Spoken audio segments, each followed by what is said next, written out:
All right, let's dive into something pretty incredible today. We're going to talk about a hidden rhythm that's happening inside your body right now.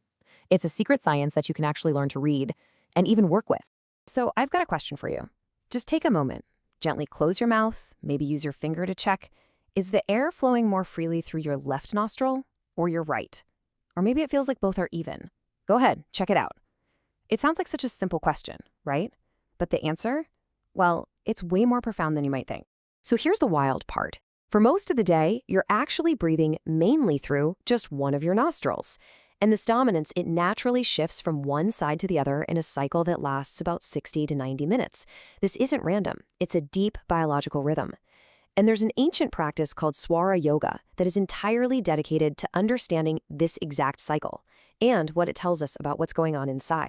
So, this whole idea of a hidden rhythm, what's that all about? How do we even start to tune into it? Well, let's explore that right now.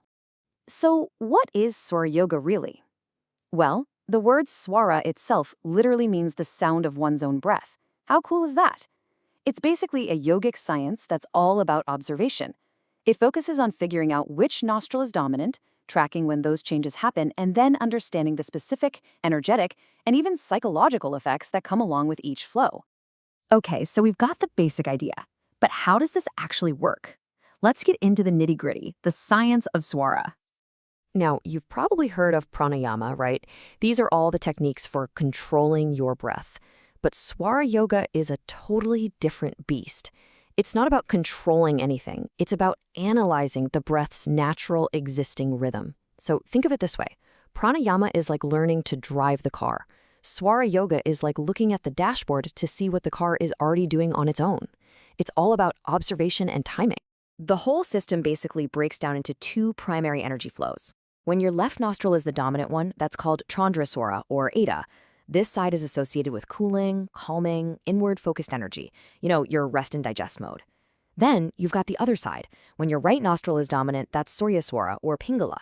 This is all about warming, energizing, outward-focused energy, your fight-or-flight system, or, your get-stuff-done mode. And then there's a third state. This one's a little more elusive, a little more special. It's when both nostrils are flowing with perfect, equal balance. This is known as Sushumna Swara. This state is considered the absolute best for deep meditation and focused spiritual work. It's something that practitioners actually work to cultivate. Okay, so this isn't just some abstract theory, right? This is a practical skill. It's something you can actually learn to master, and it's way more hands-on than you might think. And I really want to stress this next point because it's super important. Swara yoga is not a belief system. You don't have to believe in it for it to work. It's a protocol. It's a system where you observe what's happening, you validate it with your own experience, and then you build the skill of working with your body's natural states. So how do you actually do it? It's a pretty straightforward process, really. Step one is just to recognize. Start paying attention and learn to identify which side is active. Then step two is to observe. Just notice the patterns over a few days or weeks. See if anything's irregular. Step three is to balance. If you feel out of whack, you can use simple breathing exercises to find that equilibrium again. And finally, step four is to apply this knowledge.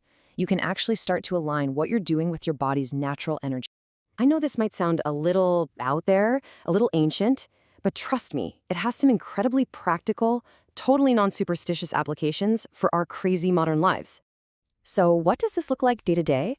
Well, for starters, try a 60-second check-in the moment you wake up. Just see if you're starting the day in that calm inward state or that active outward state. Or how about this one? Before a big meeting or a study session, take 3 to 5 minutes for some alternate nostril breathing to really balance your nervous system for peak focus. You can even start matching your to-do list to your energy. Left nostril flowing? Maybe it's time for that creative project. Right nostril active? That's perfect for a workout or finally clearing out that inbox. It really is a tool for self-regulation.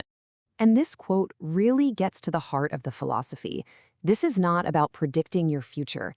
It's about managing probabilities. Knowing your internal state doesn't mean you're fated to have a good or bad day. It just means you can manage your energy to increase the chances of having a good outcome. It's a tool that puts you back in the driver's seat. So, here's my challenge to you. Become your own scientist. Seriously, don't just take my word for any of this. Grab a notebook and try keeping a simple Swara diary for a couple of weeks. Just jot down which nostril is dominant when you wake up, midday, and before bed, and maybe a quick note on your mood. You might be surprised by the personal patterns you discover. But, at the end of the day, this practice is about so much more than just little productivity hacks. It's really pointing us toward a much deeper path, the path to inner balance. And we can really wrap our heads around its depth by looking at it on 3 different but totally interconnected levels. First, you can see it as this traditional system for understanding prana, or life force. Second, it's a very practical discipline for training your attention and learning how to self-regulate your own system. And third, on a much deeper, more symbolic level, it's a philosophy that sees your body as a mini-universe, a microcosm that mirrors all the great rhythms of the cosmos. So the ultimate goal here, it isn't about fortune-telling. It's about equilibrium. It's about a disciplined, conscious practice that helps you bring all the different parts of yourself together into a more balanced, more harmonious whole. And that really leaves us with one final thought. Your breath is with you 24/7. It's constantly sending you signals about your internal state. So now that you know a little bit of its language, what new things could you learn simply by choosing to listen?